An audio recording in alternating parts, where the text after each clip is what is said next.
SIR form भरण्याचा आजचा शेवटचा दिवस आहे। दरम्यान शरद पवारांच्या राष्ट्रवादीचे आमदार रोहित पवार आज SIRच्या मुद्द्यावरून निवडणूक आयोगाच्या अधिकाऱ्यांची भेट घेणार आहेत। SIR प्रक्रियेसाठी वेळ वाढवून द्यावा अशी मागणी प्रामुख्याने करण्यात आली आहे। कोणतीही निवडणूक तोंडावर नसतानाही महाराष्ट्रात SIR मोहीम एवढ्या घाईघाईत का राबवली जाते? मतदारांची नावं वगळून लोकशाहीचा ज्याप्रमाणे गळा घुटला तोच बंगाल पॅटर्न महाराष्ट्रात राबवून सत्तेचा मार्ग सोपा करण्याचा राजकीय कट सरकारकडून रचला जातोय का अशी शंका रोहित पवारांनी उपस्थित केली आहे। मतदारांना प्रपत्रे जमा करण्यासाठी निवडणूक आयोगाने वेळ वाढवून द्यावा अशी मागणी रोहित पवारांनी केली आहे।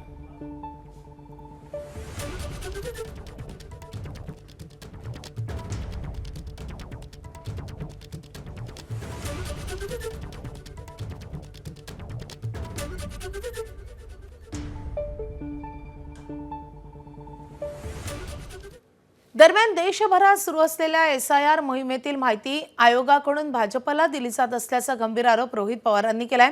भाजपच्या कार्यालयात BLO बसून सगळी माहिती भरत असल्याचा आरोप रोहित पवारांनी केला असून त्या संदर्भात पुरावे देखील असल्याचं त्यांनी म्हटलंय। दरम्यान रोहित पवारांच्या या आरोपावर महसूल मंत्री चंद्रशेखर बावनकुळे यांनी काय प्रतिक्रिया दिली आहे आपण पाहूयात।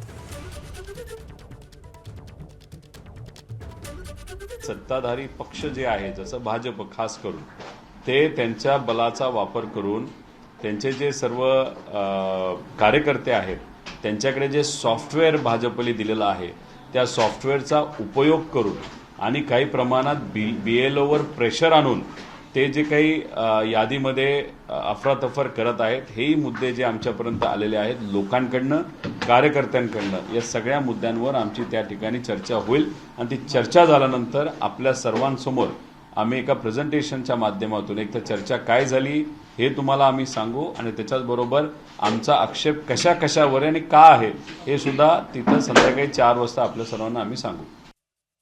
तुमचे जर बूथ लेवल अधिकारी बूथ लेवल एजंट आहे बूथ लेवल ऑफिसरसोबत काम करायचं मग तुमचे एजंट काय करतात?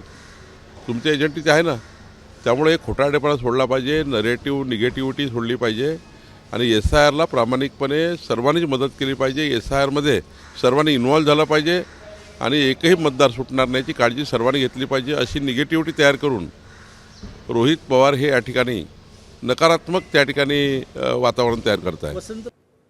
तर पहिल्या टप्प्यातील SIR फॉर्म भरण्याचा आजचा शेवटचा दिवस आहे। SIRच्या पहिल्या टप्प्यात 21% मतदारांची गणनापत्र जमा झाली नसल्याची बाब आकडेवारीतून समोर आली आहे। 2,05,00,000 मतदारांची गणनापत्र जमा झालेली नाहीत। मुंबई शहर, मुंबई उपनगर, ठाणे, पुण्यात 30%पेक्षा जास्त मतदारांची गणनापत्र जमा झाले नसल्याचं सध्याच्या आकडेवारीतून समोर आलंय। राज्यभरात गणनापत्र न मिळालेल्या मतदारांपर्यंत पोहोचण्याचा जवळपास 99.53% काम पूर्ण झाल्याची माहिती समोर येते। 27 ऑक्टोबर 2026 रोजी अंतिम मतदार यादी प्रसिद्ध केली जाणार आहे। तत्पूर्वी ही महत्त्वाची माहिती समोर येते आहे।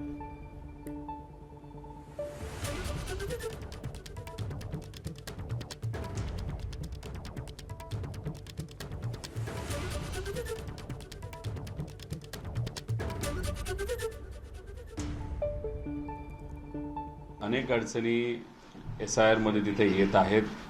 त्या अडचणीबाबत तिथे असणाऱ्या CEOंना आम्ही बोलणार आहोत। त्याच्याचबरोबर 1,80,00,000 लोकांचा सर्वे अजून तिथं राहिलेला आहे आणि त्याच्यामध्ये इश्यूज आलेले आहेत। एक तर त्याच्या का डिले होतोय हे आम्ही समजून घेणार आहोत आणि मग जी डेट एक्सटेंड करायला पाहिजे कारण का एवढ्या लोकांचा जर अजून सर्वे राहिला असेल तर मग कुठं ना कुठेतरी डेट सुद्धा वाढवून घेणं तितकंच महत्त्वाचं आहे। हाही मुद्दा आम्ही तिथं बोलणार आहोत।